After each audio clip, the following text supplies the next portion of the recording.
Welcome back to Phone Transformer. Today I'll show you how to get iPhone font and emoji on Android with just a few simple steps to give your device that Apple-style look. Let's get started. Step 1. Open the Google Play Store on your Android phone, which is where we'll download the necessary apps to change your fonts and emojis.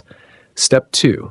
Search for iPhone emojis in the search bar, then select the iOS emojis for Android app from the results that appear. Step 3. Tap Install to download the app.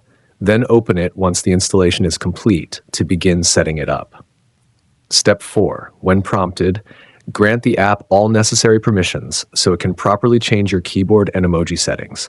Step 5. Inside the app, tap on iPhone keyboard, then follow the instructions to set it as your default keyboard in your phone's settings. Step 6.